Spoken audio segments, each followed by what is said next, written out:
Hi, and welcome to the first episode of Niche Gaming Trivia, where we remind ourselves every day to try not to feel bad. I'm your host, Nock, and here are some facts you probably didn't know about Shin Megami Tensei.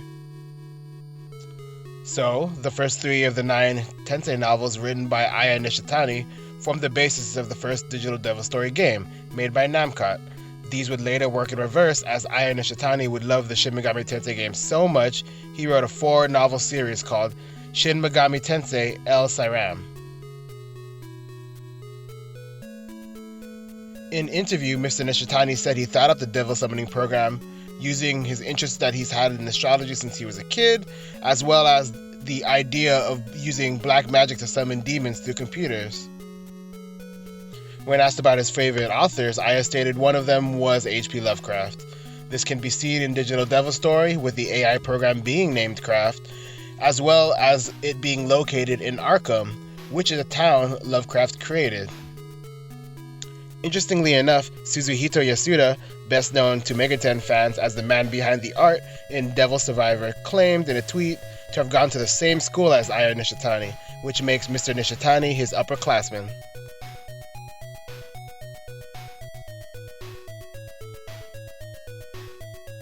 There's another version of Digital Devil Story.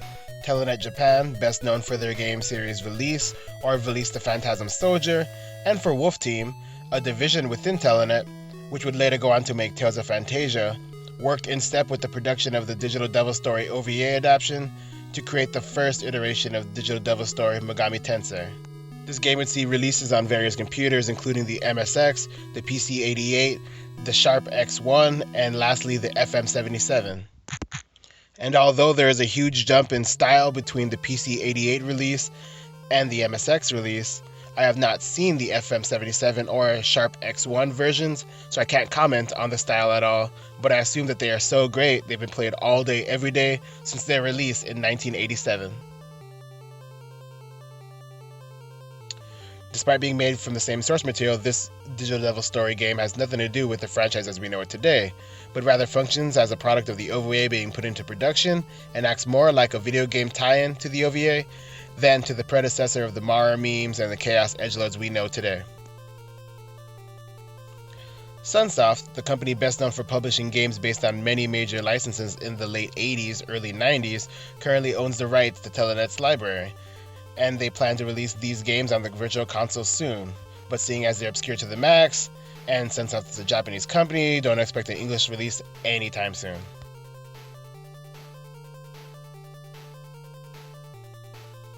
The true beginning to the series, Digital Devil Story Megami Tensei, was made by Namco, later to be known as Bandai Namco, and as I said, Telenet's greatest legacy was Wolf Team, which would later become known as Namco Tales Studio, which is now also under the Bamco umbrella, making Tales and Tensei basically long-lost siblings. And now that we've come full circle, let's talk a little bit about Namcot. I know some of you are looking at your copies of Digital Devil Story on the Famicom and going, it says Namcot, not Namco. And I'm just going to say, to the best of my ability, why I think that is.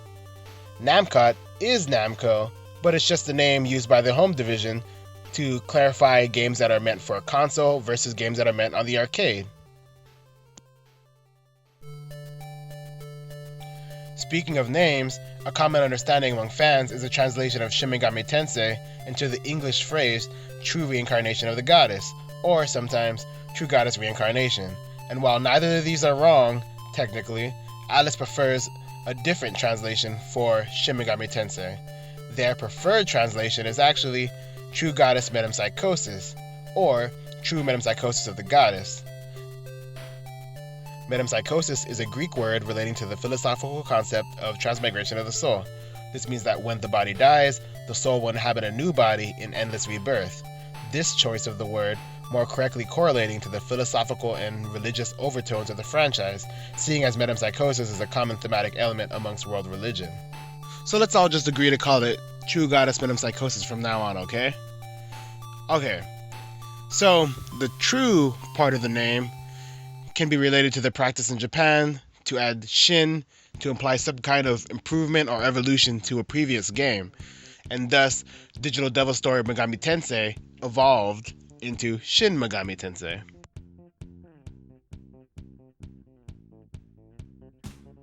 Now let's talk about the story of DDS1 and DDS2. No, not that DDS, the original DDS.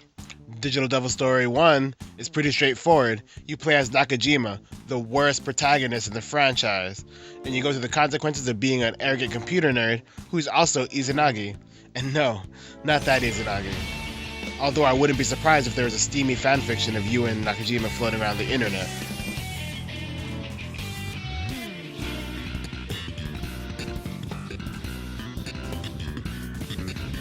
And that's pretty much DDS1 in a nutshell. DDS2, however, stands out as being the first to do many things. It's the first game to include art by Kazuma Kaneko. It's the first game to include Satan. It's also the first game to have Yahweh. These games would later be re-released on the Super Famicom as Kyaku Megami Tensei, or The Old Testament, Metempsychosis of the Goddess. This game was developed by Opera House and produced by Atlus. Opera House has developed many other amazing games, including Zigzag Cat, Classic Road 2, and my personal favorite, Break Time: The National Pool Tour. One of the interesting additions to the gameplay is that once a player completed DDS1, the game would go straight into DDS2, and certain items and actions would alter side quest endings. There are also a few names reused in SMT2 that are included in DDS2. Your friend, who later becomes the Dark Hero, has a girlfriend named Hiroku, and in SMT2 there's a mildly important character named Hiroku. But more interestingly, there's an event where you must pick a liar out of a group of brothers. Aleph, Gemel, Dalet, and Zayn. These all might ring a bell as they're names of SMT2 characters. And that's it for today's video. If you like this video, I'll give you some Maka and some Lifestones if you please subscribe, share, and give it a thumbs up. Or give it a thumbs down if you're Chaos aligned. And stay tuned for the next video.